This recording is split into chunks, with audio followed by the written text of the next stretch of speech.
Hey everyone, welcome back. We're diving into something pretty heavy today. Healing after a toxic relationship. We're using Break Free How to Heal After a Toxic Relationship and Reclaim Your Life as our main guide. Yeah, it's something that a lot of people unfortunately experience at some point. Definitely. And it's something that can be really hard to talk about, Right. but it's so important to talk about it. So that's what we're doing today. We're going to walk you through the steps to healing using our source as a roadmap. Exactly. And we'll try to make it as clear and easy to understand as possible. So let's just jump right in. Step one, and this is probably the hardest, is acknowledging the pain. Yeah. And this is a big one. A lot of times people want to just sweep their feelings under the rug and pretend like everything's fine, Why? but that doesn't actually help you heal. Right. I mean, how many times have we all done that in different situations? But with this, it's so important to actually let yourself feel those painful emotions. Mm. Sadness, anger, confusion, all of it. Mm-hmm. That's actually the first step to healing. You have to Mm. acknowledge the wound before you can start to treat it. It's like if you sprained your ankle, you wouldn't just ignore it and try to keep walking. It makes sense. And just like ignoring a sprained ankle would make it worse, ignoring those feelings after a toxic relationship, Well, well, that's just going to make the healing process so much harder. exactly. And sometimes it can feel like you're carrying around all this emotional baggage, Yeah.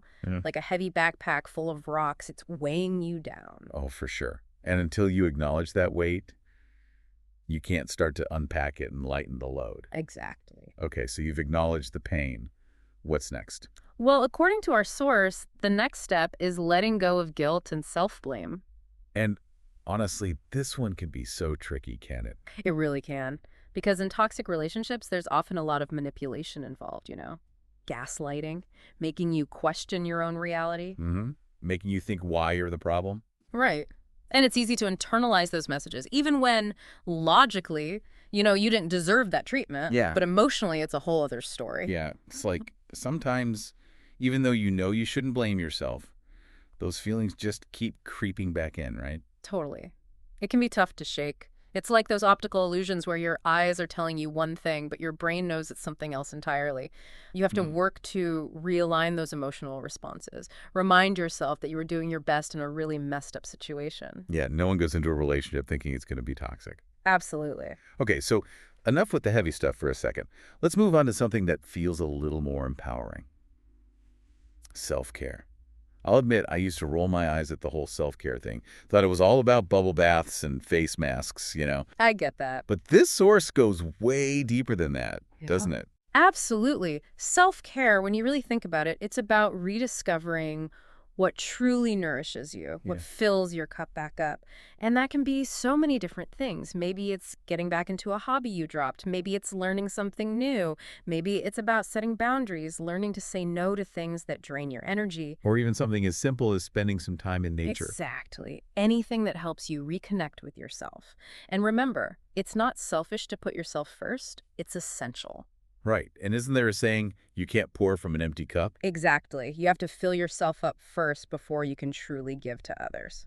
So true. And that actually leads us perfectly into the next step, which is leaning on your support system. Yeah, healing from something like this, it doesn't have to be a solo mission. Totally. Yeah. And I love the analogy the book uses. It's like running a marathon, right? You Mm. might be able to push through those tough miles on your own, but having a cheering section on the sidelines can make a world of difference. Right. And that's how it is with emotional healing, too. You need those people who can cheer you on, remind you of your strength when you're doubting yourself, and just be there to listen. Absolutely. So if you're feeling alone in this process, who are some people you could reach out to? Think about the people in your life who genuinely care about you. The ones who listen without judgment, who make you feel safe and seen. Maybe it's a close friend, a family member, a therapist. And don't forget about support groups, too.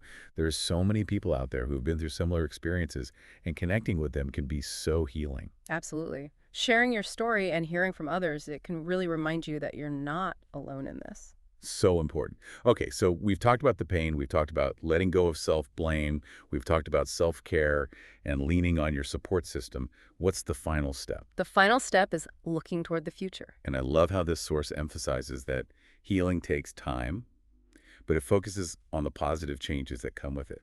Yeah, it's not about forgetting what happened. It's about integrating it into your story and moving forward. Kind of like those kintsugi bowls. Yeah. where they repair broken pottery with gold, so the cracks become part of the beauty, part of the story. Exactly. You're not going back to who you were before the relationship. You're becoming something even stronger, more resilient, and you're carrying those experiences with you. So this experience, as painful as it was, it can actually lead to a more fulfilling future, Absolutely. Because now you're more aware of what you truly deserve, what you will and won't tolerate in a relationship. which is so powerful. Yeah. It's like, that title of our source, Break Free. You Ah. really are breaking free from the past and creating a future where you can thrive. What do you think is the most important thing to remember as you move forward? I think it's remembering your non-negotiables. What are the values that are absolutely essential to you? What kind of love do you want to build? Hmm. Hold on to those answers. Don't settle for anything less than what you deserve. I love that. And you know what, listeners? You got this. Healing takes time, but you're on the right track. Remember to be kind to yourself, celebrate your progress, and don't be afraid to reach out for support when you need it. We're always here, cheering you on every step of the way. That's right. All right, that's it for today's deep dive. Thanks for listening. We'll catch you next time. See you later.